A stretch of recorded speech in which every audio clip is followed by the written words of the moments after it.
各位朋友大家好，歡迎大家翻到嚟橋牌線上教室。今日就揾咗一副咧係最近喺喬軒嘅對制賽裏面出現嘅一副牌，同大家分享㗎。去睇一睇咧喺一個競叫嘅過程裏邊咧，點樣好好處理 hand evaluation 呢個問題。好，咁先睇睇呢個發生啲咩事啦。好啦，你坐南家啦，咁雙冇身價，左邊先開叫溫級，然後咧右邊就應叫溫黑。喂，咁你哋一個好妥當嘅 two diamond overcall， 咁5隻相當之好睇嘅 diamond 啦，咁分數亦都足夠13分，咁就 overcall two diamond 啦。好，咁左邊咧就叫 two 黑，咁呢個時候咧 partner 叫 two no trump 啊。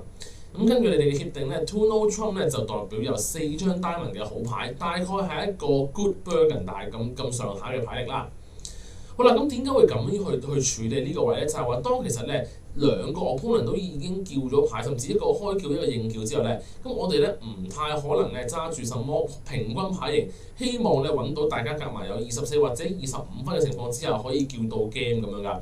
咁所以咧，我哋相對嚟講咧，就會喺競叫裏邊咧放棄 Enochum 作為一個平均牌型邀請嘅作用，而轉為咧係去表達一個對 partner 嘅場門有4張支持嘅好牌。咁佢呢個處理方法咧，就對後期嘅競叫判斷要唔要喺3線、4線甚至5線再叫牌，可以提供到一啲便利㗎。好，咁喺叫 partner 叫完 two no trump 之後咧，右邊就叫 free 黑。好啦，問題就翻到嚟你嘅前邊啦。咁你究竟喺呢個位應唔應該繼續叫牌咧？好啦 ，partner 喺 two 黑之後咧，選擇以 two no trump 同你講，佢有4隻好嘅階磚，係一個好嘅配合嚟㗎。咁喺呢個位見到我哋有9隻階磚配合，加埋一個有用嘅單張。咁單張喺人哋嗰門度，咁當然就非常之有用啦。咁加上冇身價9隻王牌。敵方門單張其實相當之吸引嘅情況咧，讓我哋繼續競叫。我哋唔太希望你揸呢副牌防守3紅心㗎，因為你住得實力都相當之高啊。咁我哋睇一睇，除咗 diamond 之外，你嘅 second suit 梅花個組合會相當之唔錯 ，QJ 9少。其實只要撞到 partner 有一隻 honor 咧，其實都可以起碼發展到2棟甚至係3個形棟出嚟㗎。好啦，咁喺呢個情況之下咧，你應該叫啲乜嘢咧？喺3黑之後。頭先我哋講過啦，其實咧喺兩個地方開叫應叫，甚至依家再競叫嘅情況之下咧，3無王機會實在唔大啊！而且我哋可以睇到，我哋單文只係得5隻，喺呢個 suit 只係提供到最多5個形動嘅情況之下咧，唔太可能係3無王，咁我哋先可以去唔考慮呢個情況啦。咁仲有啲咩可以選擇咧？5階磚仲有冇可能係 enrich 咧？唔係冇可能嘅，你13分 partner 話佢10分起，咁你夾埋都有24、25分，加埋一個 function 同嘅單張嘅時候咧，我哋有機會知道5 diamond仍然係有可能叫得到㗎。好，咁呢個位咧，我哋咧去同 partner 講，我仍然有興趣打5 die，我哋要繼續叫牌，比較容易做到方法咧就係揀 double 啦。因為如果你就咁呢個位叫 four diamond 咧，佢並冇任何嘅邀請意味㗎，基本上 partner 都係會 pass， 即使我哋可以揾到 partner 3小黑12分咁，佢都唔能夠喺呢個幫你叫到5 diamond 㗎。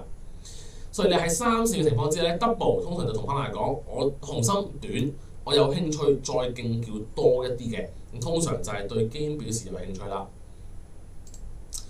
好啦，你 double 完之後咧 ，partner 就叫4級啊，究竟4級發生啲乜嘢事咧？咁我就可以知道，我哋已經講咗有9隻 diamond 啦，4級唔太可能再係同你講，不如我哋打級啦。咁呢個亦都唔太實用啦，呢個情況。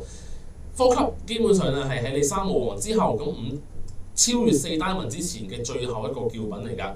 咁所以咧，我哋都可以理解為咧4級係一個 last train，就係話對於你話 double， 你話想打5，但係其實我配合到㗎，但係我力量又有啲唔足夠。好啦，咁即係咩意思咧？即係 partner 4級，佢知道咗你紅心單張有興趣打5 die之後咧，佢話俾你聽嘅信息大概就係話我紅心冇嘥分，但係我牌力就係 minimum 啦。partner 你覺得夠唔夠啊？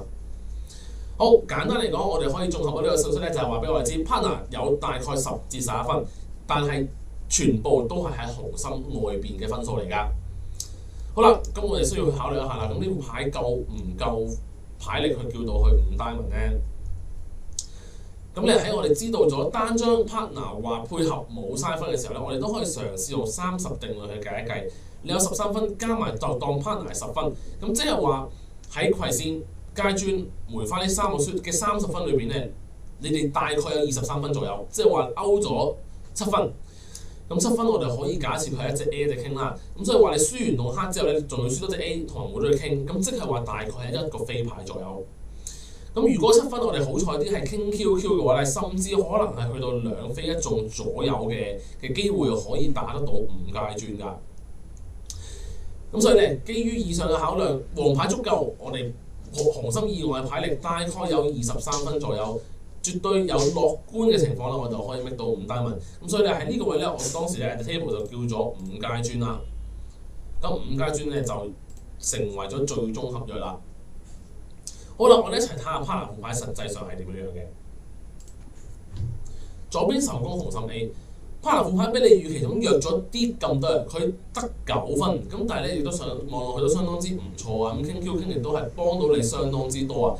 咁正如頭先我哋所講啦，只要 partner 咧梅花有隻大牌，咁我哋咧亦都好容易可以 establish 到更加多嘅贏到，知道有9隻黃牌 ，Wolf 第4隻級亦都係一啲問題都冇。咁所以我哋可以望到呢副牌咧，我哋要輸級 A 紅心 A， 咁咧5 diamond 成功與否就取決於個 diamond finesse。咁呢個5 diamond值得叫定唔值得叫就因人而異啦。咁但係起碼絕對係一個合格嘅 game contract， 甚至係一個攤到呢副牌大家都願意嘗試打嘅5 diamond contract 嚟㗎。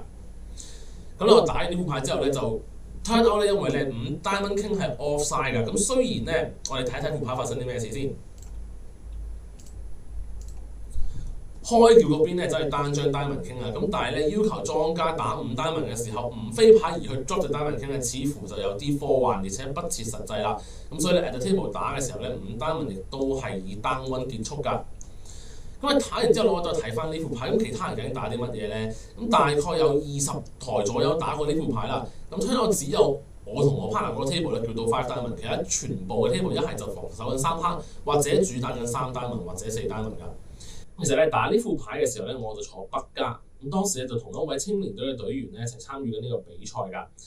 咁咧我就對於佢喺呢副牌上面叫牌嘅處理同判斷咧，我都表示非常之欣賞，覺得佢處理得非常之唔錯。咁但係咧打橋牌咧就總係會有幾分咁樣嘅無奈㗎。即使你喺叫牌上做得好，叫到一個唔錯嘅合約，但係當出邊嘅牌張嘅分佈唔如你所願，唔係咁理想嘅時候咧，你亦都未必能夠咧獲得相應嘅獎勵㗎。好，今日同大家分享嘅去到呢度，希望大家喜歡今日嘅內容啦，下次再見，拜拜。